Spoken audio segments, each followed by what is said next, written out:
Olá, meus amigos do podcast Dividida, sejam bem-vindos e sejam bem-vindas para mais um episódio do nosso querido podcast. Eu sou o Guilherme Milani, dividindo a tela aqui comigo, como sempre, Vinícius Bringel. E aí, Bringel, como é que você tá? E aí, Milani, e aí, pessoal, belezinha? Essa semana a gente fala da principal competição de times do mundo, a UEFA Champions League, que passou agora pela sua fase de oitavas de final.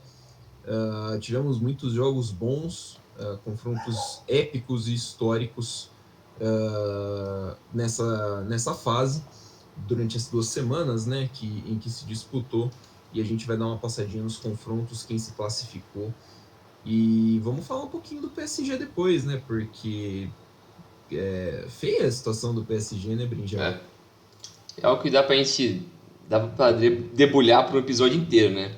Tudo isso que tá Dá, acontecendo com o PSG, até com o Manchester United também. Com os dois dá sim, pra ficar o episódio inteiro falando né? só disso. Porque não só são dois times que almejam muita coisa a nível europeu, mas os dois têm uma coisa em comum, que é ter os dois maiores jogadores da última década nos respectivos times e eles não conseguiram fazer o time dar esse passo à frente, né? Então, mostra um pouco como a era Messi e Ronaldo já não tem mais aquele domínio entre eles e também como os times PSG e Manchester United não conseguem fazer o uso desses caras, da capacidade deles, né? Então é uma situação muito difícil que os dois se encontram, tem muitas similaridades, né? Até a questão de técnicos também, ninguém sabe o que vai continuar nas duas equipes.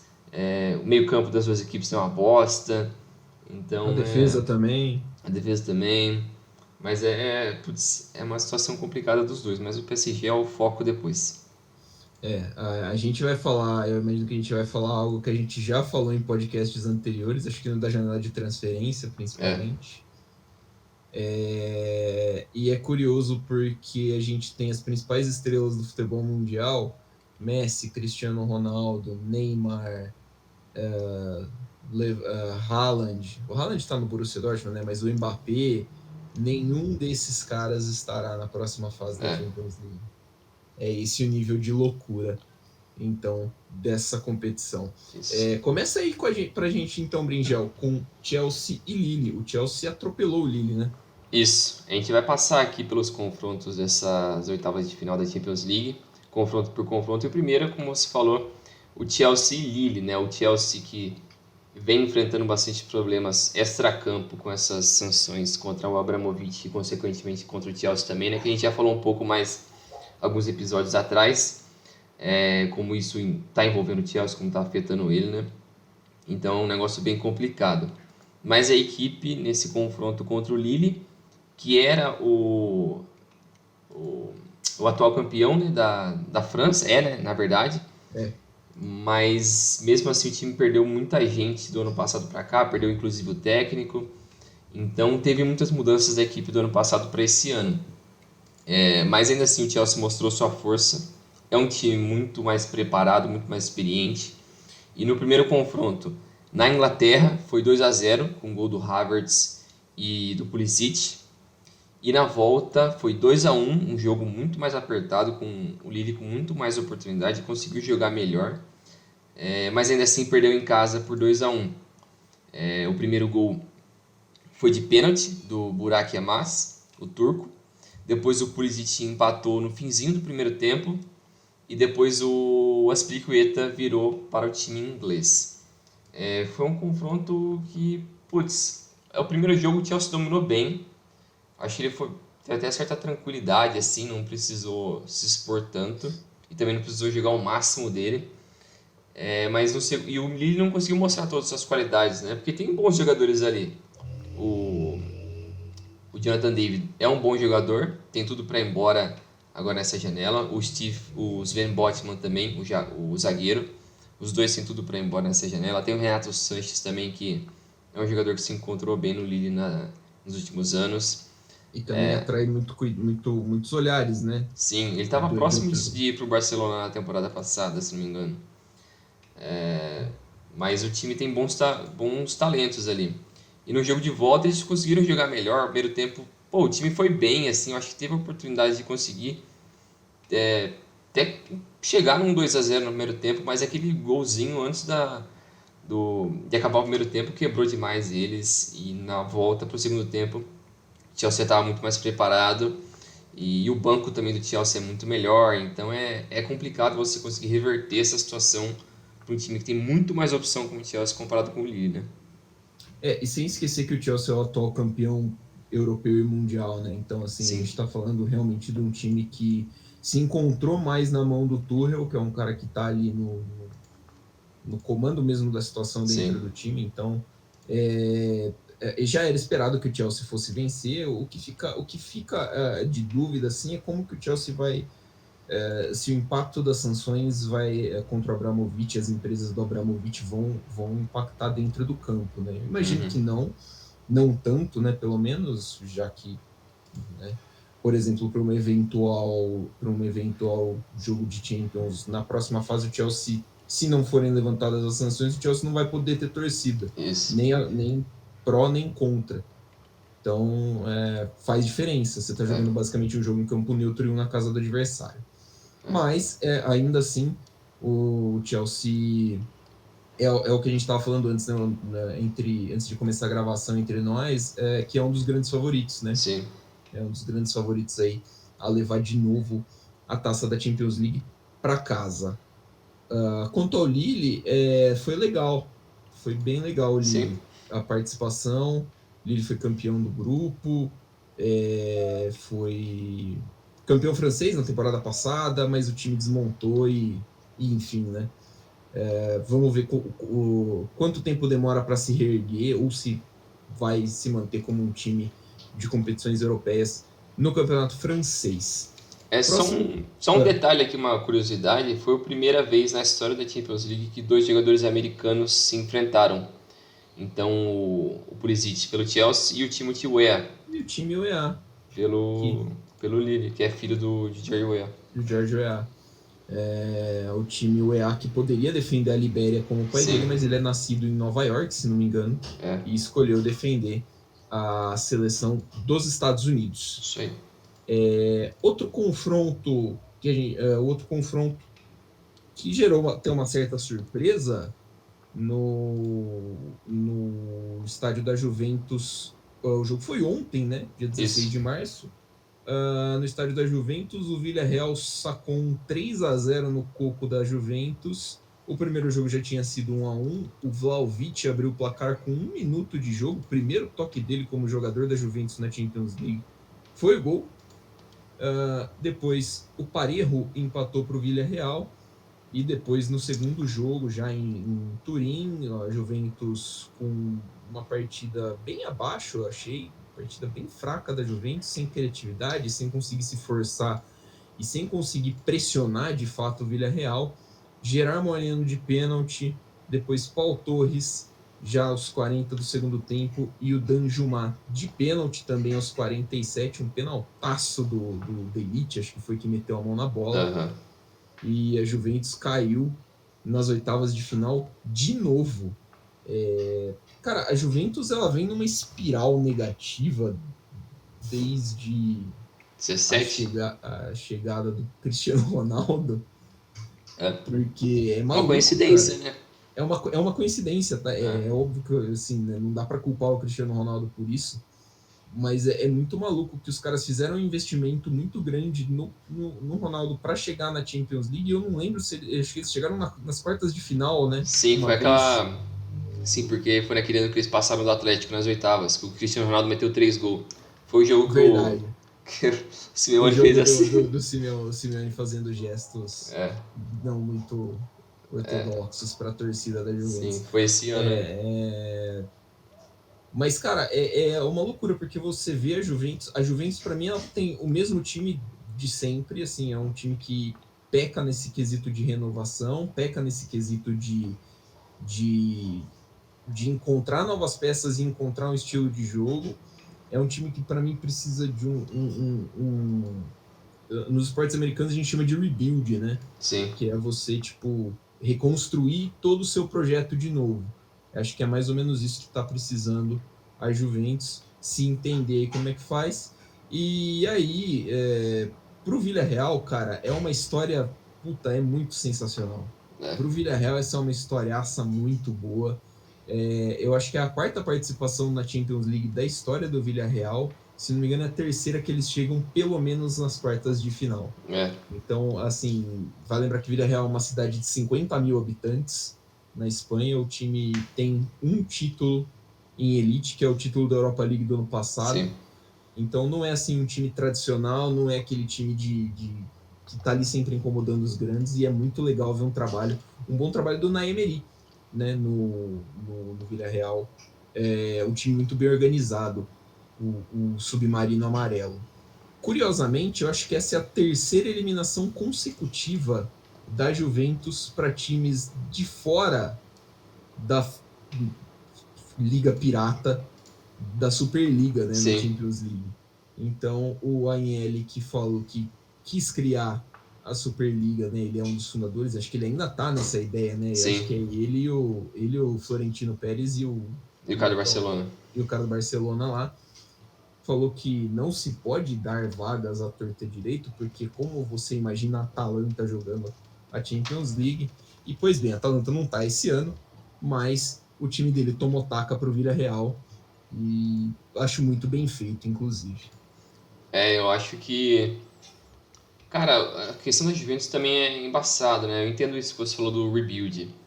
Eu acho que a Juventus tentou, não muito bem, mas tentou dar início a um rebuild há uns 2 anos atrás, quando trouxe o Chiesa, quando trouxe o Kulevinski, também trouxe mais um jovem, trouxe o Aston McKinney, trouxe o Delite. Então dava um sinal assim de um início de uma reconstrução.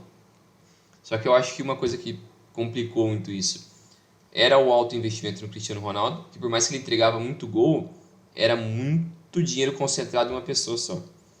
Se eu tivesse se não me engano, o salário dele era na casa dos 30 bilhões de euros por ano, era um negócio assim. Ele era, sei lá, 3 vezes mais que o segundo cara mais bem pago na Itália.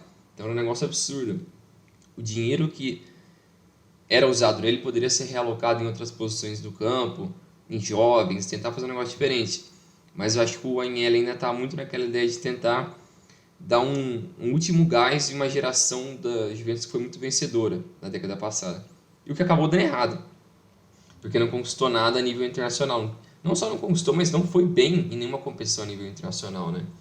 Então é muito complicado, mas a Juventus também tinha muita... Não foi bem, principalmente depois da final, né, de 17, acho que eles chegaram, mas depois disso o time coleciona fracasso. Isso aí.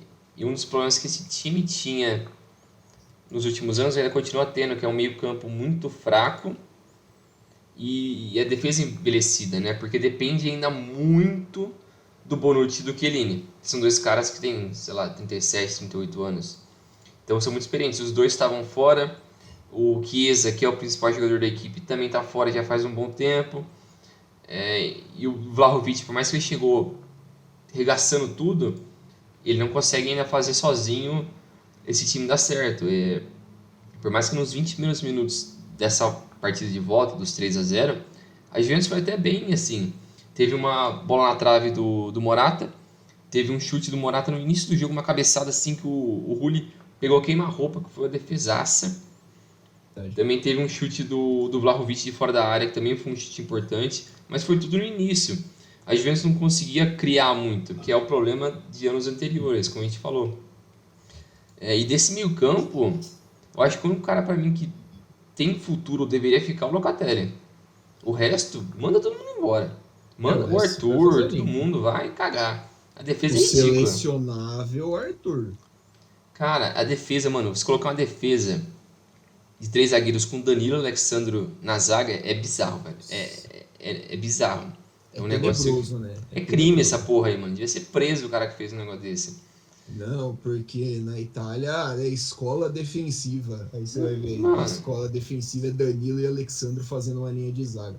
E, cara, assim, há de se ver que também teve alguns investimentos que não deram certo, como, por exemplo, o próprio Delite. Se esperava que ele tivesse uma evolução, mas o Delite é um cara que comete uma infinidade de erros que ele não podia cometer. Ainda é. É lógico que ele é novo, acho que ele tem o quê? 23? Por aí. Então ele tem aí, sei lá, uns 10, 12 anos ainda de carreira, bem assim, tipo... E tem zagueiro que tem isso, né? Às vezes zagueiro estoura meio Sim, tarde.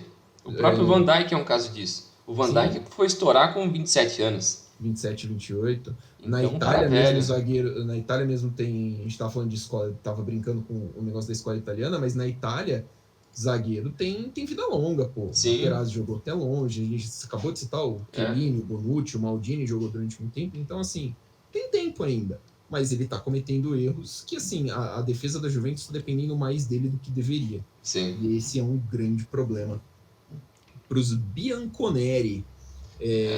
Vamos ver agora o que vai virar. Que nem se falou, o rebuild tem que passar por todas as fases do campo, praticamente. Acho que o Vlahovic é um bom ponto para você construir um time ao redor dele, né? Vlahovic, Uhum. Locatelli. E ainda acho que assim, a Juventus não vai perder o seu posto no top, sei lá, 5 do futebol italiano tão breve. Então, possível que a gente veja assim desempenhos ruins ainda da Juventus na Champions por pelo menos mais uma ou duas temporadas. É. E só mais uma ressalva aqui pro Atlético, que merece. Não, pro Atlético, pro Villarreal, que merece, cara, uma salva de palmas, assim, porque Sim, é um trabalho muito bom, como você falou já do Unai Emery, que é um cara super menosprezado, porque sempre quando ele tentou ir para grandes equipes, não deu muito certo. No Arsenal foi assim, no próprio PSG também foi assim, mas ele sempre fez bons trabalhos e no Villarreal ele mostrou de novo isso agora, ele tá mostrando, né? É um time que o Rulli é ótimo ótimo goleiro, o argentino, muito bom goleiro, voltou a ter uma fase boa. O Paulo Torres também é ótimo zagueiro, teve para sair do Villarreal, teve Villarreal. propostas, mas se não me engano ele quis ficar mesmo, ele é torcedor do Villarreal, então ele quis ficar ali. O Dani Parejo, o próprio Lo Celso, que é um cara que às vezes parece que vai engrenar, não dá muito certo numa equipe, ele volta, fica nesse vai e vem, não deu certo no PSG, não deu certo no Tottenham, mas o Villarreal ele foi bem, ele tá indo bem, se não me engano ele jogou também no Betis, né, e Sim, foi muito bem sim. lá também, então é um bom jogador também. E tem o cara, né, do ataque, que é o Gerard Moreno, né? Sim, o cara, porra, O Gerard Moreno puta, ele talvez seja um dos maiores jogadores da história do Villarreal. É um sim, com cara que certeza, ele tem um tamanho lá dentro que é impressionante, né? né. E, Mas é um bom trabalho, assim. Eu acho que o Villarreal merece muito mais avançar de fase do que a Juventus. E eu sim, acho que eles conseguem dar mais trabalho para as equipes dessa próxima fase do que a própria Juventus poderia dar. exatamente, também plenamente de acordo. Mas beleza, então vamos passar para o próximo confronto, que é o Manchester United e o Atlético de Madrid. O primeiro jogo foi 1-1 em Madrid, com um gol do João Félix para o Atlético e depois um gol do Elanga, o jovem jogador do Manchester United, e na volta foi 1-0 para o Atlético com um gol do brasileiro Renan Lodge. E, e é curioso por inúmeros fatores, né? É o que a gente falou já no começo do programa. O Manchester United ele enfrenta tantos problemas assim. Para mim ele é mais crônico comparado com o PSG, porque o Manchester United é um clube super tradicional e depois que o Alex Ferguson foi embora, o time entrou num Sim, limbo que ele não consegue fazer nada certo. Trocou sim. vários técnicos, desde Moyes para Van Gaal, para Mourinho, para o Solskjaer, e nenhum deu Agora tá certo assim, nenhum conseguiu engrenar mesmo. Por mais que eu acho que o Solskjaer e o Van Gaal fizeram os melhores trabalhos, pelo menos mostraram mais potencial, mas o Mourinho foi o que conquistou algum título, que ele conquistou a Liga Europa. Mas o Mourinho é aquela bomba relógio, então ele entrou em conflito com os jogadores do Manchester United e acabou não dando certo. Mas é um time que passa por muitos problemas e eu até vi vários debates depois desse jogo na Sky Sports e na BT, que são dois canais ingleses, e os ex-jogadores do Manchester United que comentam nesses canais, né, o Paul Scholes, o Rio Ferdinand e o Gary Neville, os três, os caras ficam malucos. Falta só eles descerem no campo e bater nos caras. Eles ficam super putos, porque eles sabem o que significa o Manchester United, eles sabem o que está dando errado. É lógico, eles não vão apontar o dedo e falar, esse cara é o problema. Mas eles sabem identificar que o problema é muito mais uma cultura dentro do clube. É uma cultura de você ter um cara que vai ser o manager, que vai decidir a direção que o clube vai seguir, se vai focar nisso ou naquilo, quem que vai ser o estilo de técnico que eles vão querer para o futuro do clube. E o Manchester United não tem isso. Não tem esse manager que vai direcionar o clube, as ideias, a filosofia, e também, consequentemente, não vai ter o técnico que vai seguir essa filosofia, e não vai ter jogadores que seguem essa filosofia. Então, cada um tem as suas ideias, cada um tem os seus conceitos, e é muito complicado. Por mais que tem muito talento, essa é a janela do Manchester United nesse fim, no início da temporada, isso, no meio do ano. Cara, foi uma das melhores janelas que eu já vi de, sei lá, em tempos recentes. Trouxe muita gente boa, muita gente boa. O Varane, Cristiano Ronaldo, o Jadon Sancho, até o Alex Telles, bom jogador. Muita gente boa mesmo. Mas o time parece que não vai assim. Cara, tem bons jogadores ali, mas pra mim os dois caras que são muito exemplo dessa fase difícil do Manchester United é o Maguire. O Maguire, pô, é a personificação desses problemas, porque o cara, ele é uma vergonha. Ele é literalmente uma vergonha. Por mais que eu já vi estatísticas dele, é o cara que mais pressiona em saída, então é uma coisa positiva. Ele pressiona bem, mas ele pressiona errado. Esse que é o problema dele. Ele não consegue identificar quando você tem que avançar, quando você tem que buscar o cabeceio, quando você tem que cobrir o seu companheiro. Ele não sabe quando as tomadas de decisões dele são péssimas. Ele é o capitão da equipe, é o cara com a abraçadeira. Então, ele é o zagueiro mais caro da história do futebol. Então, cara, ele é um cara velho. O Manchester United é maluco de pagar um valor desse por um cara com a idade dele que nunca fez nada. Ele jogava no Leicester, ele nunca fez nada. Ele não tinha história, ele não tinha nada que justificasse esse valor. E ele é titular indiscutível, é capitão, e é muito problemático ele ali. E o Pogba também é outro que, pra mim, exemplifica bem isso. A gente sabe o talento dele, sabe a capacidade do Pogba. É um dos caras mais elegantes jogando bola ali. O cara pega a bola, dá uns tapas absurdos, domínio. Ele tem meio que um negócio de Zidane ali, assim, entre aspas. Que é a forma como ele trabalha a bola, assim, o jeito que ele mexe o corpo meio alto, assim, protegendo a bola. Ele é muito foda, só que ele é uma preguiça absurda. O cara não quer fazer nada, ele não quer correr. Ele quer que a bola corra, ele não quer fazer nada. E isso é muito complicado para um time que já tem no Cristiano Ronaldo a sua referência, que não vai fazer esse esforço defensivo que outros caras poderiam fazer, se estivessem no lugar dele. Mas quem tem que complementar isso é o resto da equipe. Então e não dá certo. E o meio-campo, acho que começou a se encontrar mais quando colocou o Fred e o McTominay, que eu acho que se tornou uma boa dupla. Mas ainda assim, não tem um técnico ainda à altura. Falta mais um... Eu ia falar que falta mais um atacante na direita, mas o Greenwood era para ser esse cara. Mas ele resolveu bater em mulher. Aí não tem o que se justificar, né? Ele tem coisa de violência sexual também, né? Sim, então é um cara que assim, jogou a carreira no saco. Jogou a carreira. Ele não vai ser esse atacante, ele não vai jogar profissionalmente. E o Rashford, que era um cara que eu gostava muito no início de carreira, o cara se afundou, não sei se é autoestima, não sei o que é, se perdeu muito. Mas o resto tem bons valores na equipe, tem ótimos jogadores, o ataque é bom. Eu gosto do De Gea ainda, por mais que ele teve fases ruins nos últimos anos. Se deu uma reinventada, né? Sim. Ele voltou a estar num nível aceitável, né? Porque o nível dele estava muito baixo. Sim. Né? Porque o United trouxe o cara do Sheffield de volta, né? O Dean Henderson. Henderson, isso. Então é um cara que também o De Gea voltou numa fase boa. O Varane, por mais que ele tá tendo problemas físicos, é um bom zagueiro, falta ele ter uma continuidade maior, acho que ele consegue manter um ritmo.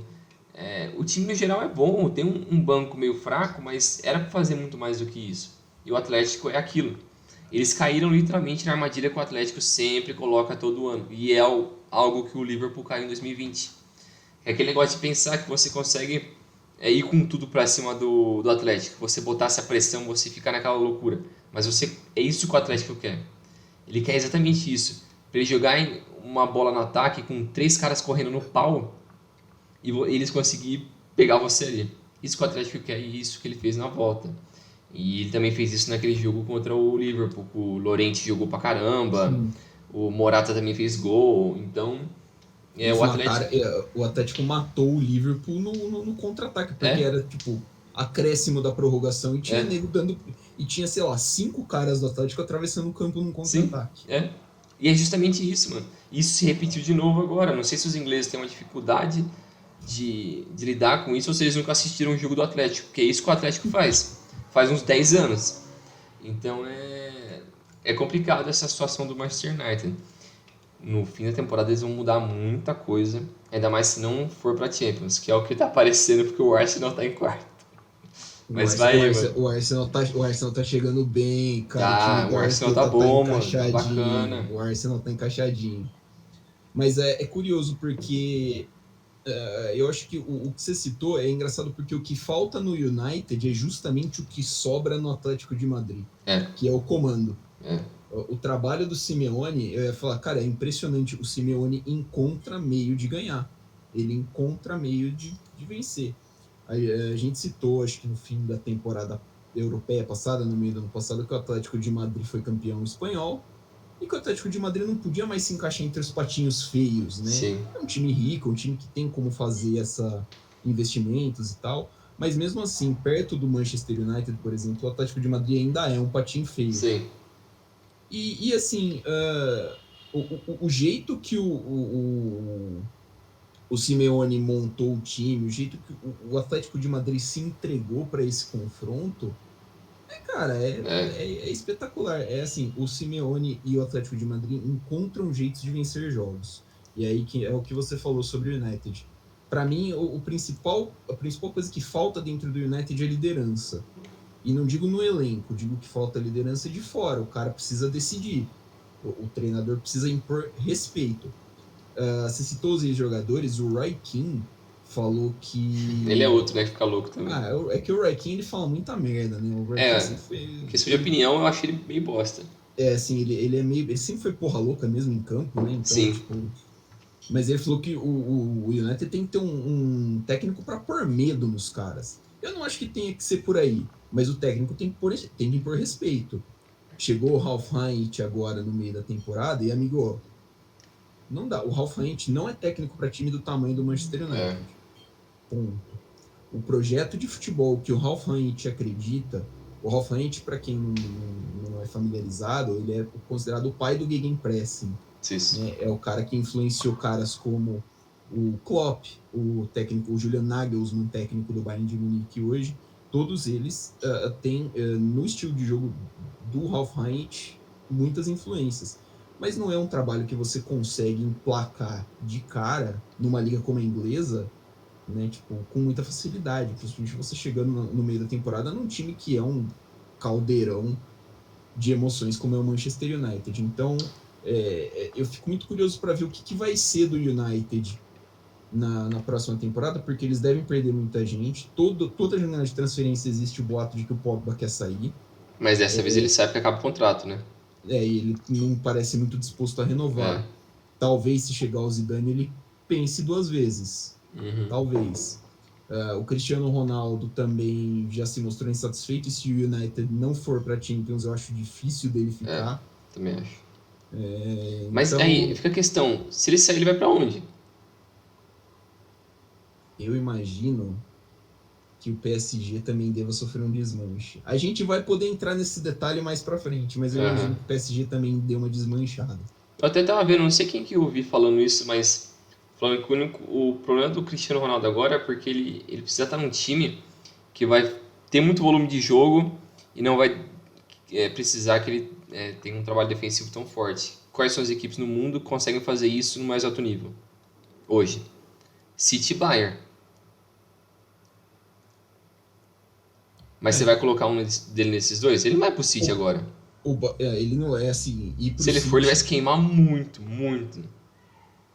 E pro City é jogar, tipo, no lixo todo o carinho que uma torcida, sei lá, acho que a maior torcida da Inglaterra, né, do United. É, O primeiro lugar onde ele foi ídolo mesmo, foi lá. E é você jogar isso no lixo. E eu não imagino o Bayern fazendo esse tipo de movimento. não. Primeiro pela questão Então, financeira. Só é. se ele falasse, não, eu vou aceitar ganhar o mínimo aqui só pra ficar Eu aqui. aceito ganhar o teto, que é É, o que sei lá, o que o Neuer ganha. E mesmo assim, imagino que seja arriscado, porque o Sané chegou ganhando isso e é, parece que já deu. Enfim. Mas o Bayern é muito mão de vaca para isso também. é. Então é difícil saber qual seria o próximo passo. Um dado curioso, você falou da construção, o que eu vi alguém comentando no Twitter depois do jogo desse jogo, foi que o Cristiano Ronaldo foi o cara que mais correu pelo Manchester United na partida de ontem. É, O que significa que tá tudo errado. é. Quando o seu atacante, você precisa fazer o Cristiano Ronaldo correr atrás dos caras, assim, irmão, já deu errado. Para aí. E assim, ele não conseguiu nenhuma finalização ontem. É, Eu tô falando ontem, mas foi terça o jogo, né? isso. Foi terça-feira. Ele não É, conseguiu. e toda hora ele ia pra direita, mas aquele Renildo dava um pau nele. Ele tava em todas, Esse fechou ele em rapaz todos os é bom jeitos. de bola, hein? Mano, ele não conseguiu Eu, fi, respirar. eu fiquei impressionado, não Eu tinha também, eu não visto ele conhecia jogar ele. direito. Esse rapaz é bom de bola. É, E falando só para dar mais um pouquinho de crédito para o Atlético de Madrid, uma partida muito boa do Rodrigo De Paul, que isso, jogou está se muita bola. tornando um cara fundamental tanto para o Atlético quanto para a Argentina. Sim, E é legal ver a dupla de ataque do Atlético, né? João Félix e Griezmann, né? é, Casou bem, cara. Eu achei que não ia casar tão bem, não, mas é legal de ver. sim. O Simeone tem ali um negócio muito legal para trabalhar. Passando então para o próximo confronto, Bayern de Munique e Red Bull Salzburg. O Isso. Salzburg deu um sustinho no jogo da ida, que foi em Salzburg. Abriu o placar com Adamu aos 21 do primeiro tempo. O Bayern só conseguiu empate com Coman aos 45 do segundo. O Bayern martelou esse jogo inteiro.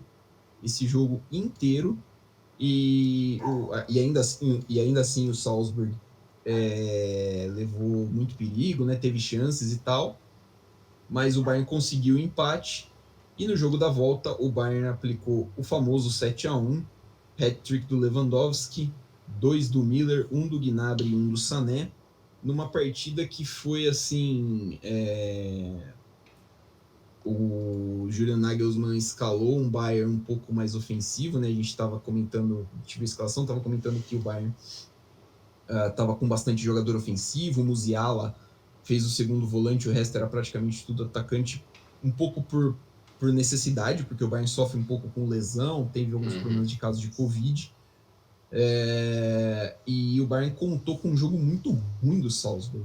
É claro que o Lewandowski ganhou 2 pênaltis ali em 2 jogadas individuais que são muito mérito dele, né? Ele sofreu os 2 pênaltis, mas a partida coletivamente do Salzburg foi bem ruim e abriu muita brecha para esse time do Bayern passar o trator do jeito que passou. Protocolar até, né? Você olha assim, tipo, protocolar, normal, era o que se esperava, mas o Bayern vai precisar dar uma melhorada, acho que para essa próxima fase. Mas continua sendo um dos favoritos. Precisa se acertar para a próxima temporada, precisa já estar pensando em reforços para a próxima temporada, mas isso aí já é outra história. Para agora, continua sendo um dos times mais perigosos dessa Champions. E destaque para a campanha do Salzburg, né? Foi muito bem na fase de grupos, uma classificação legal na fase de grupos. Chegou, deu jogo com o Bayern jogando na Áustria. É que na Allianz Arena o bagulho é mais louco, né? E aí não se pode cometer o tanto de erro que eles cometeram. Eu acho que não temos que falar desse jogo, né? Eu acho que ficou bem óbvio assim o desnível, a capacidade do Bayern de atropelar as equipes é absurda. Mas é isso aí, é um time que, como você falou, tá tendo problemas físicos, tá na própria Bundesliga, tá perigando ali perder a liderança pro Borussia. Pior segundo turno do Bayern de Munique das últimas 5 ou 6 temporadas, assim. Então, e tá 2 pontos atrás? Não, tá O Borussia 2 pontos atrás, eu acho. Isso, 2 ou 3, acho. E falta ainda Com confronto direto. Com Isso. confronto direto na Allianz Arena. Provavelmente o Bayern vai ganhar. Mas ainda assim, tem uma leve possibilidade ali do Borussia conseguir levar esse título. Mas o confronto em si aqui entre Leipzig e Bayern não tem muito o que falar. Eu acho que o Bayern tem tudo. Salzburg, cara. Leipzig, tô louco. Leipzig tá na Europa League. Mas acho que o mérito é todo do Bayern. Mas vamos passar então o confronto, foda-se essa porra aqui. Vamos pro próximo, que é o Liverpool, que pegou a Internazionale. E no primeiro confronto em Milão foi 2-0 pro Liverpool, com gol do Firmino e do Salah, quase em sequência, né? Foi um depois do outro. E depois no jogo de volta em Liverpool, no Anfield, foi 1-0 com o gol do Lautaro. E, cara, esses dois jogos foram fantásticos. Eu vi os dois e foi um absurdo. O moto do caralho. O cara tá chegando aqui, o cara tá colocando a moto na janela aqui. Mentira, né? Enfim, o raciocínio é do Liverpool e Inter. Isso. Foram dois jogos fantásticos. Cara, eu não gosto muito da Inter assim, não tenho muito apego pela Inter. Mas o trabalho que o Inzaghi tá fazendo é de uma qualidade absurda. Absurda, porque um time que perdeu o Conte, perdeu o Lukaku, perdeu... Mais alguém, quem foi? O Hakimi, né? O Hakimi, também perdeu o Hakimi. Então parecia que o time dá meio que uma leve desmontada assim, mas o time tá num nível absurdo. Essa defesa é fora de série. Eu gosto muito do Bastoni. Cara, o Bastoni joga muita bola. Ele é muito bom zagueiro, cara. O Bastoni joga muita bola. O Skriniar também é ótimo zagueiro. O De Vrij a gente já sabe que é zagueiro foda faz tempo. Mas a zaga é muito boa. Até o meio-campo, o Brozovic joga demais. O Brozovic é um cara que eu acho que deveria ter mais reconhecimento, viu? Porque ele é um cara muito fundamental tanto para Inter quanto para Croácia. Ele fez uma Copa boa também, né? Sim. Em 2018. Até o Çalhanoğlu, que foi um pouco controverso a transferência dele para Inter, que ele veio do Milan, mas está jogando muito bem também, fazendo um trabalho mais tático nessa Inter. Então o próprio Dzeko, que veio com uma certa dúvida, porque é um cara veterano já, se não me engano ele está com 36, 37 anos, mas é um cara que está fazendo um bom trabalho. No primeiro jogo, a Inter, cara, ela não mereceu aquele 2-0, não mereceu, jogou demais, a Inter jogou demais, e foi até o fim dando sangue. Mas o Liverpool é isso. O Liverpool é esse time que, putz, você pode estar tomando uma certa pressão, mas ele tem tanta qualidade que o time consegue fazer tudo tão fácil, tão rápido. Tão fluido, né?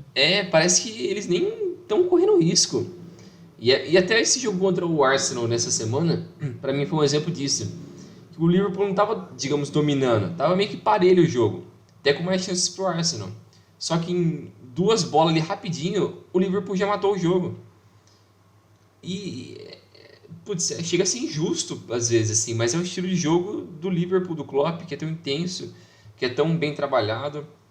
E foi um jogão. E o jogo de volta, putz, deu dó da Inter, porque eles estavam jogando muito de novo. O Lautaro fez gol, no lance seguinte, o Alex Sanches foi expulso. Nossa, velho. Ele foi burro, né? Ele foi idiota, ele foi um retardado. Mas, cara, era a chance da Inter ir lá e empatar, porque eles estavam comendo o Liverpool, eles estavam em cima.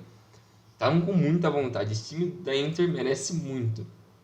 Mas acabou sendo desclassificado e, putz, mas esse time da Inter vai dar trabalho nos próximos anos aí se conseguir também trazer mais opções pro meio, pro ataque ali. Porque o Vidal provavelmente vai embora. O Perisic, por mais que é um cara que eu gosto, eu acho que ele oscila um pouco e precisa ter um segundo atacante ali para fazer uma dupla com o Lautaro, né? A tônica, acho que desse confronto entre Liverpool e Inter é interessante porque o Liverpool é um time muito pronto, né? É um time que está ali no seu auge, já tem um time que joga dessa forma, ele está muito bem entrosado, tem um entendimento muito grande do que é o estilo de jogo do time, já tem umas 3, 4 temporadas. Isso. E é legal de ver. Mas a Inter é um time relativamente novo nesse entendimento, e é um Sim, time novo em jogos desse tamanho. Digo assim, os jogadores, né? Não a camisa. A camisa da sim, Inter sem discussão. Mas esses jogadores não estão assim, nossa, né? Um palco de Champions League e tal. É algo que o Milan tá passando também, né? O Milan caiu num grupo difícil, mas é um time que precisa se acostumar a jogar Champions de novo. sim. Então, que nem se falou, os jogos foram realmente muito bons. A Inter deu o jogo com o Liverpool, coisa que a gente achava até mais do que eu esperava que fosse dar. Sim, eu também.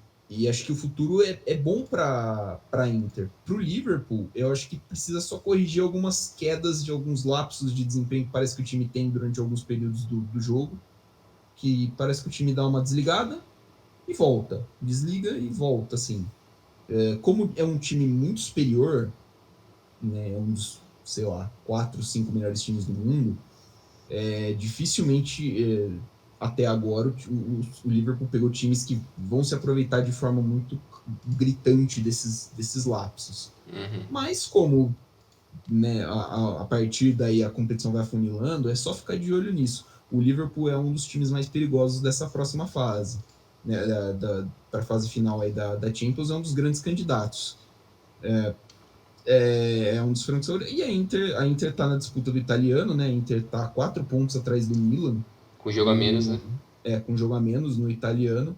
Então, não é como se tivesse a temporada ido para o saco. O Liverpool, esse jogo contra o Arsenal, inclusive, foi importante porque reduziu a distância do City, né? O City deu uma oscilada na Premier League, tinha uma distância grande, o Liverpool foi buscar, então tá tendo liga. Então, um fim de temporada bastante promissor, tanto para o Liverpool quanto para a Inter. Isso aí. O próximo confronto que a gente vai citar, peraí que deu uma atualizada aqui na página do SofaScore e eu perdi o chaveamento, é Sporting Manchester City. Eu falei que o City deu uma oscilada, né? Na Premier League, na Champions League, o City abriu as oitavas de final fazendo 5-0 praticamente no primeiro tempo contra o Sporting lá no Alvalade. E depois, no jogo da volta, um 0-0 xoxo, sem muita emoção. O que valeu foi a torcida do Sporting. A torcida do Sim. Sporting fez uma festa muito bonita, tanto no Alvalade quanto no Etihad Stadium. Não que seja muito difícil cantar mais alto do que a torcida do City, mas Uhum. a festa do torcida do Sporting foi muito bonita. E pro Sporting é aquelas, né? O campeão português tomou uma taca gigantesca do Manchester City. Então, assim, cara, é um. É uma amostra da diferença de nível que a gente tem hoje dentro do futebol europeu. Né? É. Então, acho que é um pouco disso, né? O futebol português é um futebol exportador, então os principais destaques não vão ficar lá em longo termo. E pro Sporting conseguir construir uma base para se reafirmar, né, dentro do cenário do futebol português que o Sporting precisa, né? O Sporting não ganhava a Liga Portuguesa desde a temporada, acho que 2020, 2001. Isso. Pro City, o City é, para mim, o melhor time do mundo hoje. O City, para mim, se eu tivesse que escolher hoje, fosse Guilherme, você vai apostar R$ 5 no campeão da Champions. Eu vou apostar que o Guardiola para de pipocar. Porque aí acho que com o City ele já caiu em todas as fases, né? Das Uhum. oitavas até a final, então ele já perdeu em todas, está na hora dele ganhar tudo. Acho que esse é o ano, apesar do City parecer. Falta ali um atacantezinho, falta alguma coisinha aqui, mas é um time muito completo, é um time muito bem treinado, é uma máquina. A ver só se não vai se influenciar por essa ligeira queda na Premier League e se sei lá, né, não vai se colocar uma pressão desnecessária em cima disso na campanha deles. Eu também acho que o City tá com folga ali, passou tranquilamente pelo Sporting. Tem tudo para na Premier League também vencer, eu acho. Que como você falou, o time é uma máquina, é uma regularidade absurda, é um negócio fora de série. E o Guardiola, eu acho que é a grande chance dele de vencer a Champions League com o City agora. Porque talvez o grande rival dele nesse título seja o Bayern e o Liverpool e o Chelsea. Então mas ele acho que tem a capacidade de vencer todas essas equipes. Ele já mostrou que tem trabalho para isso, mas putz, é um pouco complicado assim. Eu não sei, vamos ver o que vai ser o chaveamento amanhã, né? A gente tá gravando na quinta, dia 17. É. Vai ser o sorteio amanhã, mas vamos ver. O Sporting é aquilo que você já falou. Não tinha nível, não tem nível para bater um time da qualidade do City. A ideia do Sport é chegar o mais longe possível nas competições europeias e bater de frente com Porto e Benfica no Nacional. A nível nacional. É isso aí, o Porto está fazendo um trabalho melhor, já tem uma certa consistência ali, o Benfica oscila bastante, mas passou de fase, que é o que a gente vai falar logo em seguida. Mas é um time que tem que manter uma relevância a nível nacional para não continuar mais 20 anos sem ganhar um título nacional. Que é só isso que eles podem fazer, assim. Ou tentar ir para a Europa League ou Conference, tentar ganhar alguma coisa. Que é o que eles podem almejar. O Sporting tem hoje 6 pontos a menos que o Porto. O Porto lidera o campeonato português, tem 70 pontos. O Sporting tem 64, o Benfica é o terceiro com 58. Curiosamente, o Porto tem 22 vitórias e 4 derrotas. O Sporting tem 20 vitórias, 4 empates e 2 derrotas. O Porto, eu falei que o Porto tem 4 derrotas? São 4 empates. São 22 vitórias e 4 empates. O Porto não perdeu no campeonato português ainda. Falha nossa. Então, assim, acho que vai ser difícil tirar esse título do Porto, né, para o Sporting. O Sporting também está jogando a semifinal da Taça de Portugal contra o gloriosíssimo Porto. Eu só acho que, assim, só um último parênteses desse jogo, eu só acho meio triste que o atual campeão português não possa ser mais competitivo contra um time da Premier League num campeonato assim. É claro que acho que o City é uma exceção muito forte. Acho que daria mais jogo com algum outro time da Premier, mas acho meio triste, na verdade. Mas seguindo aqui para o penúltimo confronto, que foi entre Benfica e Ajax. O primeiro jogo em Portugal ficou em 2-2. O Ajax saiu na frente com um gol do Tadic. Depois teve um gol contra do Heller. Depois um gol do Heller, só que a favor. E depois o Yaremchuk empatou em 2-2 para o Benfica no confronto de ida.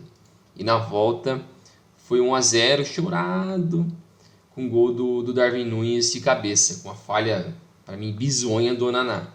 Não sei o que o goleiro foi fazer. Ele tava pensando em outra coisa, ele tava olhando a luz ali, assim, não, vou pegar aquela luz ali, mas não viu a porra da bola, ele tá louco. Oitava de final de Champions League, o goleiro dá uma saída daquela, é pra acabar mesmo. Já tá de brincadeira. Mas é um pouco triste, assim, pra mim, essa saída tão precoce do Ajax, posso dizer assim, porque é um time que teve 100% de aproveitamento na fase de grupos. Então, 6 vitórias em 6 jogos. Atropelou o grupo, né? Sim. Com o Sporting e Borussia, que a gente estava citando. Sim, o Borussia ficou de fora, né? Mas é um trabalho que já faz tempo que o Erik ten Hag tá lá.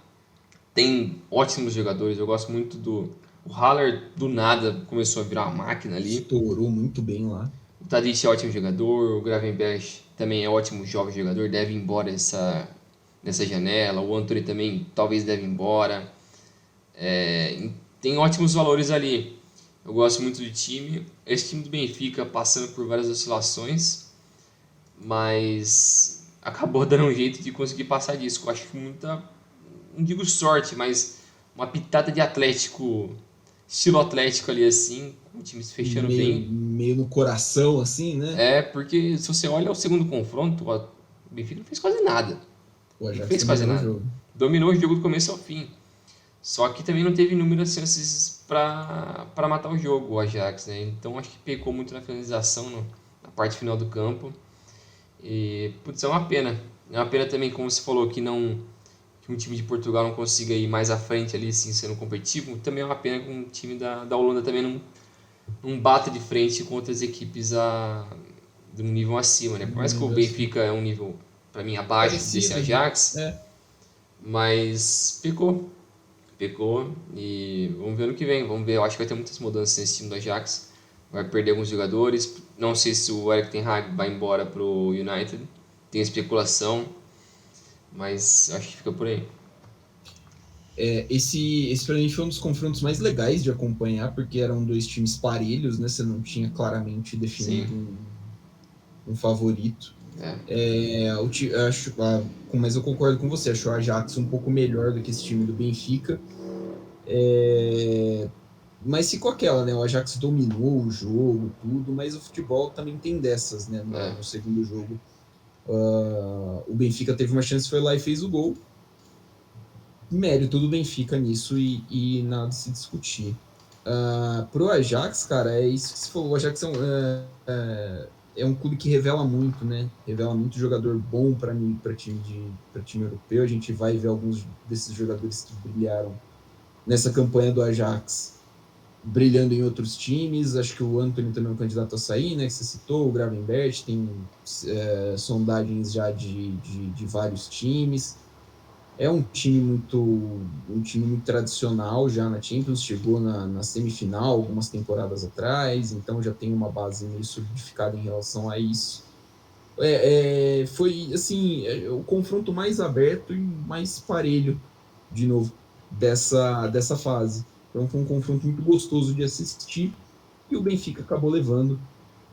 E não dá para dizer na sorte, né? Mas assim, foi ali nos detalhezinhos que é o que vale a pena. O Haller sai como artilheiro da Champions, né, nesse ano.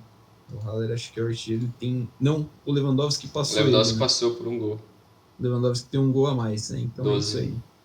O gloriosíssimo Sebastian Haller ficou como artilheiro da primeira fase. Ele fez gol em quase todos os jogos da primeira fase. Acho que foram em todos.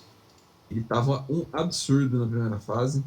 É triste você ver, né? Tipo, uma campanha dessa do Ajax saindo precocemente no mata-mata. Agora, o último confronto que a gente vai citar, né? Que foi o mais esperado, acho que era o que teve o jogo mais, assim, dá para chamar de histórico, né? Sim. O que aconteceu no Santiago Bernabéu. Não sei se era o mais equilibrado, não sei o que era, mas, cara, PSG e Real Madrid, uma loucura, uma absoluta loucura. O PSG venceu por 1-0 o Real Madrid, amassou o Real Madrid no Parque dos Príncipes, venceu só por 1-0 o gol do Mbappé aos 49 do segundo tempo. Depois, no Santiago Bernabéu, fez 1-0 aos 39 do segundo e o Benzema em 15 minutos, aos 39 do primeiro tempo, e o Benzema em 15 minutos, do minuto 16 até o minuto... Amassou. 33 do segundo tempo, o Benzema comeu o Paris Saint-Germain como se fosse uma marmita. Assim, uma atuação... Porra, dá pra gente citar aqui uns 4 caras do Real Madrid, né? O Benzema, sim, o Vinícius Júnior, o Modric, os caras que fizeram atuações excepcionais. Sim. Excepcionais. Uma noite histórica no Bernabéu. E assim, é um grifo gigantesco, assim, um letreiro piscando na cara de todo mundo que assiste futebol, que é assim, amigo, o futebol é um jogo coletivo. Ou você tem um time, ou você pode empilhar quanta superestrela que você quiser. Se não fizer um time, não vai render. O diferencial do Real Madrid, para mim, é isso. Né? Você ter um time, você ter uma equipe coesa ali, vale mais do que você ter Messi, Neymar e Mbappé, sendo que praticamente só o Mbappé jogou. O Messi sumido, principalmente no jogo do Bernabéu. O Neymar também, apesar do Neymar ter dado assistência para o gol do Mbappé, mas também não fez, partidas brilhantes. O Neymar que está aí já há um bom tempo sem marcar gol em Champions League. O último gol dele foi contra o Istambul Basaksehir, em Lisboa, quando fizeram a fase final lá em 2020-21 ou 19-20, acho, não lembro direito. E, enfim, e aí pelo lado do Real Madrid, o Ancelotti, que conhece alguma coisinha de Champions League, né? Ele conhece a competição, conhece o elenco, Dá para falar que o time deu uma mudada, principalmente no segundo jogo, deu uma mudada quando entrou o Camavinga e quando entrou o Rodrigo, dois jogadores que tiveram um impacto em cima do PSG. E o primeiro gol foi chave, né? Sim. O primeiro gol, a roubada do Benzema em cima do Donnarumma, o Vinícius Júnior rola para o meio, o Benzema faz o gol. E aí depois disso só deu o Real Madrid. O Real Madrid fez depois 2 gols bem na sequência e assim, o PSG não pegava na bola, cara, era assustador. Era assustador. O PSG não pegou na bola, parecia um time que tava com medo. Então, assim, jogo que a gente vai contar assim, pô, aquele Real Madrid PSG pela Champions foi muito foda e só mostra um pouquinho do tamanho do Real Madrid na competição. Uma pergunta, Bringel, foi falta do Benzema no Donnarumma? Não. Não? Não, pra mim, nem um pouquinho. Ele foi pro bote, o Benzema foi pro bote, o Donnarumma não sabia o que fazer com a bola, Tem isso. jogou pro lado e deu a merda que deu. Porque ele, um cara até falou pra mim, tipo, se o Donnarumma tivesse se jogado naquele lance, tipo, tomou conta do Benzema e cai tudo pra trás, cai no chão, talvez poderia vir o VAR. Ali parar o lance e já era, mas ele tentou meio que se manter em pé assim. E eu acho que, beleza, poderia ter talvez mexido com a cabeça do juiz, mas não foi, pra mim não foi, eu acho que não, lance normal, segue o lance. Doideira, eu não sei. Tem hora que eu olho que acho que foi, tem hora que eu acho que não foi, mas assim, eu tinha ouvido alguém comentar que na Europa o VAR não vai interferir muito nesse tipo de jogada. Então, assim, a chamada de campo, o juiz achou que não foi, vida que segue. Mas fala aí desse jogo aí, o que você achou desse confronto como um todo? O Real foi. Eu achei que o PSG dominou, né? O PSG dominou. Se a gente pensar nos dois jogos. Como um todo, né? Sim. Nos dois jogos, como 4 períodos, né? 2 no primeiro e 2 no segundo, o PSG dominou 3 dos 4. Só que no último período que o PSG não dominou, o Real Madrid foi lá e fez 3 gols. Eu também acho, tipo, no primeiro jogo o Real foi bem mal, não jogou bem o jogo na França. O time jogou, controlou bem, o PSG controlou bem as ações, assim. Eu sinto que o Real naquele jogo não tinha muita alternativa de jogo, não sabia exatamente o que fazer com a bola. Acho que ele estava muito preso no meio campo, ele assim, não estava conseguindo trazer intensidade para os contra-ataques. Então foi bem mal. E o Mbappé trouxe um gol no último lance ali que foi um absurdo. Mas ao longo do jogo também, naquele primeiro jogo, o PSG para mim demonstrou aquelas deficiências que ele já mostrou na temporada inteira. Que é falta de presença no meio campo. Então você olha quando tipo, o PSG está no seu campo de defesa. O time adversário está atacando o PSG ali, o PSG está defendendo. Nunca tá 10 caras no campo de defesa do PSG. Então 7, 8 e depois tem mais 2 lá na frente lá viajando. Ou só andando. E isso é muito problemático na hora de ter um contra-ataque ou de se proteger na entrada da área ali. E isso foi recorrente em vários jogos do PSG ao longo dessa temporada. E nesse segundo jogo também teve bastante desse problema. Porque, lógico, tem Neymar, Mbappé e Messi, para eles terem essa intensidade de marcação, exige que eles abdiquem um pouco dessa intensidade na hora de atacar. Então é um pouco complicado. E o Mbappé, por mais que ele é o mais novo dos três, não sei, pra mim parece que é o mais preguiçoso dos três pra fazer isso. Mas ele tá resolvendo muito essa temporada. Ele tá jogando muita bola, tá fazendo muito gol. Eu acho que ele fica um pouco de saco cheio também, porque é ele que tá tendo que fazer o gol e é ele que tem que voltar, né? Mas porra, cara, não sei. Não sei. Mas enfim. O Neymar foi bem mal mesmo. Assim, no primeiro jogo ele não tá titular, né? Ele entrou durante o jogo. Isso, o Di Maria começou no primeiro jogo, depois o Neymar entrou. E no segundo jogo ele iniciou a partida e não foi bem. Para mim o Messi foi ok nas duas partidas. Ele não foi mal, mas ele foi ok. O Neymar foi mal na segunda partida e o Mbappé foi bom nas duas, assim.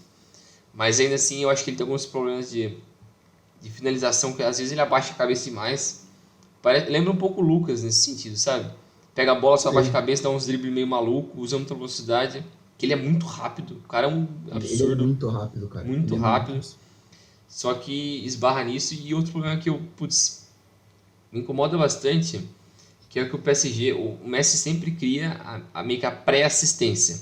Então ele sempre dá o primeiro passe pro cara que vai dar assistência direta pro nego finalizar. E sempre, toda hora no jogo, ele faz, sei lá, 5, 6 vezes isso. E os caras sempre erram no lance final, porque é sempre quem tem que finalizar é o Mbappé ali. Não tem outra presença de área, não tem um volante chegando, não tem um meio-campo chegando. Então, Você não tem um elemento de surpresa, né? não Você fica tem, meio engessado. fica muito engessado, porque os caras que estão no meio que poderiam fazer isso, é o Verratti, Paredes, Danilo Pereira. Nenhum desses caras tem característica de fazer isso, tá ligado? Eu acho que até o Verratti jogou muito bem os dois confrontos, jogou muito. Eu acho que ele não merece ser colocado no mesmo bolo que outros caras, mas é complicado, porque tipo, se você olha até para as assistências do Messi, o Messi tem 11 assistências na Ligue 1. É bastante, mas acaba meio que sendo, pô, o pessoal esquece isso um pouco porque ele é um cara que sempre fez muito gol também. Mas ele não tá jogando mais próximo da área. Você olha o posicionamento dele no PSG, ele é um meia. Ele é o meia, é o cara que tem que criar as jogadas, porque não tem outro cara para ser criativo assim. É o Verratti, mas o Verratti tá preso tendo que ficar marcando, porque o resto dos caras são uns doentes. É muito problemático esse sistema do PSG, né? E eu acho que, putz, volta naquele negócio do Manchester United. O que a gente vai fazer? Que a gente não tem nada a ver com essa porra, foda-se. Mas o que eles vão. Por mim, pode continuar assim, É, que eu vou por continuar mim. dando risada. Eu tenho zero Mas. problema com isso, na verdade. Mas o que eles vão fazer com essa situação é parecido com o do United. São vários problemas, desde do topo da cadeia ali, do Leonardo, do Sheik loucão, do Que tá pra ser Pochettino. preso, né? Ah, ó, muito louco, velho. O cara tá pra ser preso, moleque. Que doideira. Mas eu não sei, cara. Eu não sei o que você acha que dá pra consertar nesse time. Ou se Não você vê uma luz no fim do túnel olhando esse time. Você tem que fazer um rebuild, igual o Manchester United precisa fazer um rebuild, de manter uns 6 caras, o resto manda todo mundo a merda. Não sei, é muito louco. Eu Não acho o elenco sei. do Manchester United melhor que o do PSG. Ah, Deixar eu bem também claro acho. isso. Muito Eu melhor. também acho. É bem Apesar de melhor. não ter o superstar, o trio superstar O ali, que vai mas fazer diferença é o trio de ataque, mas assim, o o Cristiano resto. Ronaldo você pode pôr pau a pau com pelo menos um desses três. É, Então você tem só dois caras muito acima da média. Você falou da questão do playmaker, o playmaker devia ser o Neymar, né, cara? só que ele tá Nesse bem time do mal essa PSG. temporada, Só né? que ele tá mal e ele não joga, né? Ele tá sempre machucado. É mais uma temporada que ele deve fazer menos de 30 jogos pelo PSG. É loucura, assim, tipo. Eu fico pensando até na seleção, mano. Porque o Vinícius Júnior tá jogando tanta bola e Ia ele vai falar dele ser banco agora. do Neymar. Porque Ele o vai ser Neymar bom. vai ser o cara da esquerda. E eu acho que dava para encaixar os dois se o Tite fosse um pouquinho mais corajoso. Mas e Dava pra encaixar. sacrificar esse meio aí?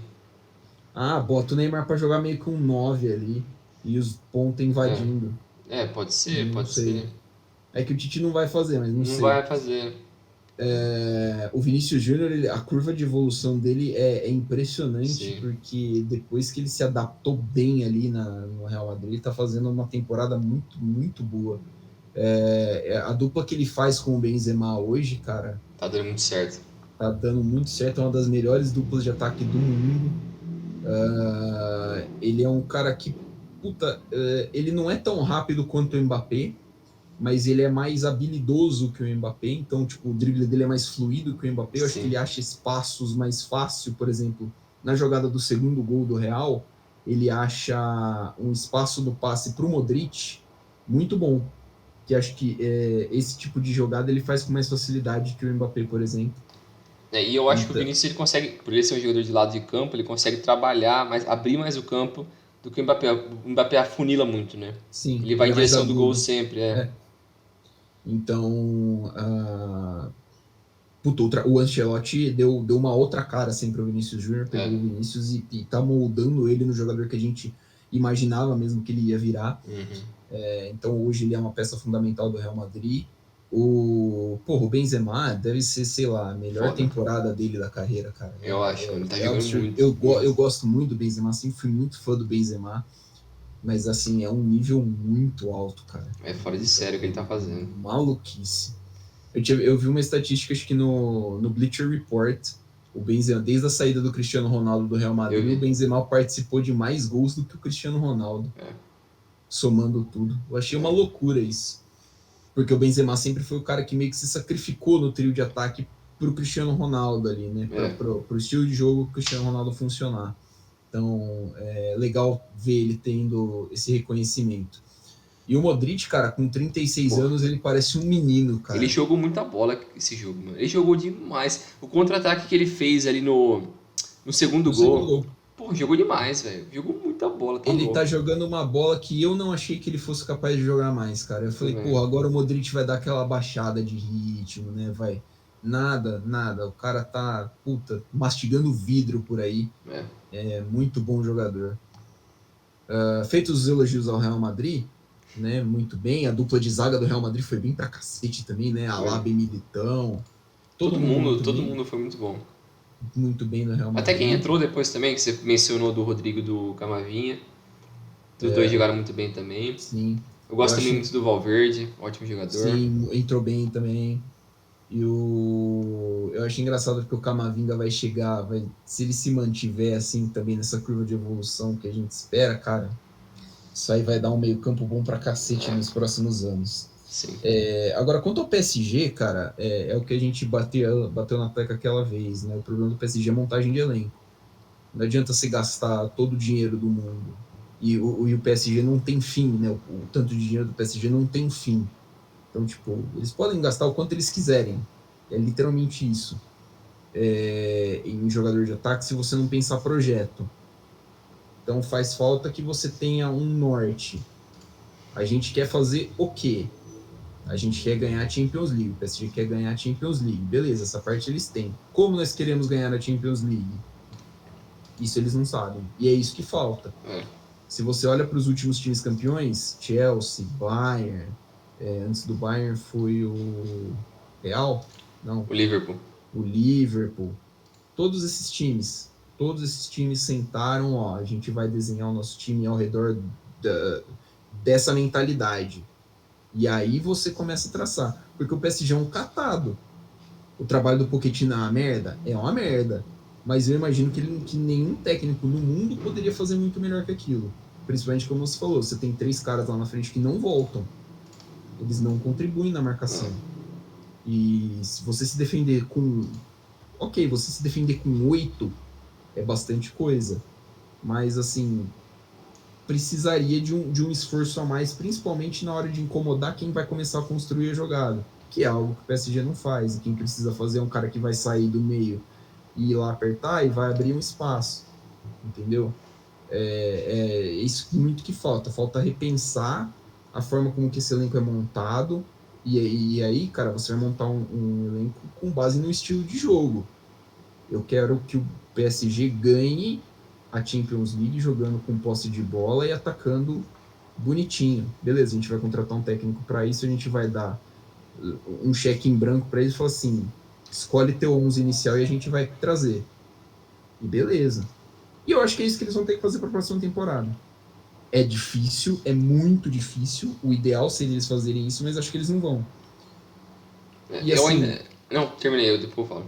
não, eu ia falar que assim, eles vão ter que, imagino que eles vão ter que reconstruir, e eu fico curioso para ver o que eles vão fazer, porque eu imagino que pelo menos 2/3 do ataque vai embora. Sim.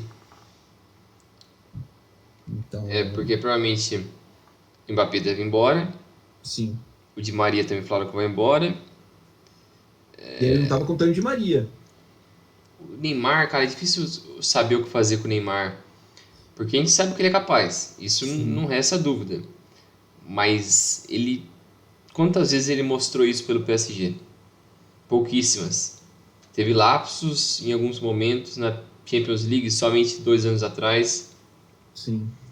Naquele ano que foi a final contra o Covid lá. que afunilou em Ele Portugal. catou, ali ele resolveu. O jogo contra a Atalanta ele jogou pra cacete, contra o Leipzig ele jogou pra cacete, mas assim, não é sempre também que você vai pegar times desse tamanho na Champions League. Isso. E outras vezes quando o PSG precisou bastante do Neymar, ele estava lá. Seja por questões físicas, ou por questões técnicas ou emocionais, ou o que seja. Ele não conseguia fazer o que o PSG esperava dele. E é complicado porque o PSG acumula muitos vexames, né? Até antes do Neymar. Mas desde essa era Neymar, assim, pô, aquela eliminação por Manchester United 4 anos atrás foi ridículo. Aquilo lá foi vergonhoso pro Manchester Aquele foi United muito péssimo. feio. O Manchester Aquele United Manchester muito ruim. United era pior do que esse Manchester United, em questão de Nossa, elenco. muito ruim. E o PSG perdeu para aquele time, depois no ano seguinte perdeu pro Bayern na final, ano passado pro City na semi, e agora caiu nas oitavas. Beleza, pegou sempre times fortes, Fortes. tradicionais, beleza, mas você também tá se vendendo, tá se colocando como um dos grandes times da Europa. E você não tá fazendo justo por isso. Mas é foda ver o futuro, assim. Eu entendo que você disse do cheque em branco, mas eu acho que tá tão na natureza do Sheik, das ideias dele, de tipo, nós somos uma cidade que é a cidade mais visitada do mundo, Paris.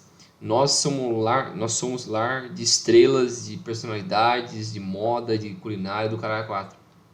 Então aqui tem que ter os melhores dos melhores, independente do que seja. Então ele vai sempre ir com essa ideia das lendas, dos caras dos galácticos, só que uma Sim. versão piorada. Só que Les sem. Galactiques, né? No meu francês, nível É, do Duolingo. é tipo isso. E é complicado você você fundar uma base, assim, uma estrutura de jogo que consegue dar continuidade para os anos seguintes com um ideal desse. Porque se você não consegue fazer algo que vai ser duradouro, isso pode dar certo em um ano ou talvez em dois, depois dá merda. Depois isso estoura. Você tem que ter uma base para você trazer jovens jogadores que não têm esse status, com alguns experientes, fazer uma mescla ali e vai para frente. É assim que é meio que a receita tradicional para dar certo uma equipe. E um bom técnico, obviamente. Mas esse time do PSG, putz, cara, eu acho que eles estão num buraco pior que o do Manchester United e por conta do elenco. Sim. Mas putz, eu acho que o Manchester United está a poucos passos de voltar a ser competitivo a nível europeu. Porque É, eu, se ele mudar a estrutura fora de campo, eu acho que já daqui uns 2, 3 anos consegue ser competitivo. Dá para brigar por Premier League daqui 2, 3 anos, se eu, fizer as coisas eu certas. ia falar justamente isso. Se você chegar com um técnico que vai conseguir comandar o elenco e, sei lá, um zagueiro, talvez, porque o Maguire é absolutamente tenebroso, Sim, cara, você consegue competir. Eu acho que dá para você brigar, dá para você incomodar a briga pelo título da Premier. Talvez não vai dar para brigar o campeonato inteiro, você vai perder gás na reta final. E dá para você incomodar ali sim. chegar no mata-mata de Champions E ser com um competitivo, né? time ali, né? Então acho que são poucos passos. O PSG deveria estar nesse estágio já, né? É, algo próximo desse nível, mas o PSG ainda falta muito. Porque falta um técnico, falta um manager, falta meio campo, falta zagueiro, vai sair vários caras, Falta falta lateral. atacante, falta lateral, falta muita coisa ainda. E, putz, é complicado. E outra coisa também que nessas discussões do United, que eu sempre vi os caras falando, é tipo, o United precisa de um técnico top. Todo técnico top tem que almejar tem que almejar treinar o United. Beleza, eu entendo meio que A a teoria mentalidade. disso, isso. Mas faz sentido. Quais são os técnicos top hoje que não estão empregados em clubes tops? Assim, que você imagina saindo desses clubes tops para ir treinar o United. Então, mas se o cara tá num clube top, ele não ia pro United. O É, Guardiola vai sair para ir pro United? O Klopp não vai vai. sair? O Tuchel vai Não, sair? não. Nenhum deles vai sair. O técnico top seria o Zidane, que está desempregado, que É, também vai ser cogitado no Paris Saint-Germain. sim, Mas, assim, o Zidane nunca foi, na época de Real Madrid, um gênio tático. sim. Ele sempre soube moldar bem ali, gerir bem o elenco para conseguir extrair um pouquinho do melhor num esquema que taticamente não era, nossa, revolucionário. E beleza, não tem nenhum demérito nisso. Ele conseguiu, o cara é tricampeão da Champions consecutivamente, né? Tipo, não é pouca Não é coisa. pouco, isso é. Então, assim, se ele vai conseguir repetir esse feito, a história é outra. Né? E se ele vai querer assumir uma dessas broncas, também é de se pensar. Mas fora isso, cara, o técnico que eu vejo saindo, talvez o do Bayern de Munique. Você acha que o Nagelsmann sai? O Nagelsmann sai, talvez. Não sei. É Mas o o único. Bayern iria atrás de quem? Então, teria que ver isso aí. Porque aí é como gira, né? O ciclo, né? O ciclo. Porque, assim, é uma temporada muito abaixo. O Bayern passa por uma temporada abaixo. E, assim, o Bayern deveria pensar no porquê que essa temporada está tão abaixo. E aí, pelo menos você fazendo, você pensando lá dentro, você vai chegar num diagnóstico. Que ou é o técnico, é a diretoria, é o jogador. Beleza, você vai chegar no diagnóstico. Se o diagnóstico entender que é o técnico e você decidir mandar ele embora, eu vou achar burrice, principalmente porque é um cara novo que acabou de chegar e você pagou 10 milhões de euros por ele. Mas talvez ele estaria aberto a novas experiências. Mas, cara, é tudo um grande e si, né? Sim. É tudo um grande e si. Mas é que você falou, pro PSG, acho que o buraco é muito mais embaixo, porque você não tem nada hoje. Se assistir o jogo do PSG contra o Real Madrid, você perceber que o PSG é um time muito mal treinado. E é muito mal treinado porque o técnico não é brilhante, o Pochettino não é brilhante, apesar de ter conseguido levar o Tottenham para a final da Champions League, mas ele não é brilhante. E o time é mal montado, tipo, o elenco é mal montado e tem muito cara ruim. Dá pra você olhar pro seu banco de reserva e você achar que a solução para você jogar uma oitava de final da Champions League contra o Real Madrid é o Danilo Pereira. É o Carzi. É o Icardi, porra. Porque o teu lateral esquerdo reserva é o. Como é que chama aquele espanhol lá? O Bernat. Isso, ridículo. A hora que o cara foi lá e meteu o Draxler, eu falei, nossa. Isso porque, assim, o Draxler é até ok, né? O Draxler é um cara que surgiu bem, né, tal, promessa e tudo mais, mas, porra, você teve que botar o Draxler para jogar de ala. Não dá. É uma estrutura que tem que ser repensada. E aí, eu falei que deve perder, né, 2/3 do ataque. O Mbappé, para mim, vai para o Real Madrid, e aí é quase certo. E aí a gente ouve boato, né? Eu vi boato na internet que isso, é boato na internet daquilo, mas boato de que o PSG já tá querendo substituir o Leonardo como diretor de futebol. Sim, e aí acho justo e deve ser feito, porque, cara, a montagem do elenco é uma bosta. Que o pai do Messi tá querendo já levar ele de volta pro Barcelona, ou pelo menos tirar ele do Paris Saint-Germain. E não julgo. Sim. Porque você contratou o Messi pro cara jogar 16 jogos e ele não vai jogar os 16 jogos da Champions. Que acho que dá mais de 16, acho, inclusive. Não sei. 6 mais 2, 4, 6. São 13. 7. 13. Ele não vai jogar esses jogos. E o PSG poderia estar querendo vender o Neymar. Tudo isso é achismo. Tá? Pode acontecer como pode não acontecer, mas tem algum sentido nisso. O PSG pagou muito dinheiro no Neymar e o PSG não vai reaver esse dinheiro. Não é esse o ponto. O ponto é, você vende o Neymar porque pelo menos você consegue um capital de giro ali para conseguir trazer alguém, atrair alguém e falar assim, ó, nós estamos vendendo o dono do time, agora nós estamos à procura de outro dono do time, nosso dono do time é você. Né? Então, pode ser que seja um pouquinho disso. Mas é tudo boato. O que pode acontecer também? O PSG simplesmente vai contratar o Haaland. Também pode acontecer simplesmente isso. Toma aqui um caminhão de dinheiro e nós temos agora o Haaland. E já era. Pra ele seria um desperdício, um tiro no pé ele jogar no PSG, pra mim. Pra mim também. Ele tem que ir pro City, ou sei lá, Real. Eu não Mas sei, no Real acho que viria uma loucura com no aqueles caras. Real, acho que não. No Real, acho que não. Mas no City ele, porra, No ele ia City. destruir. Ele teria que se adaptar um pouquinho ao jogo do Guardiola. Acho que ele teria. Né, porque ele é um cara muito de explosão, muito físico. É. Mas. Né, não é como se ele fosse um mau jogador. Sim. Não é muito longe disso. Então. Cara. Não Acho sei. que fica por aí, assim. Tem que esperar ver o que vai acontecer os próximos passos, né? Acabar a temporada, ver o que vai acontecer mesmo, quem fica, quem vai embora. Mas por enquanto eu acho que é isso aí. Acho que tem muita confusão, no PSG principalmente. Mas, A gente acaba ficando nisso. Cara, é difícil, é muito difícil a gente assim, porque pra gente catar assim, falar assim, não, tem que fazer isso. Aí a gente cata o FIFA, abre lá e começa a fazer as transações e beleza, né? Cata o FM, faz lá, beleza, funciona.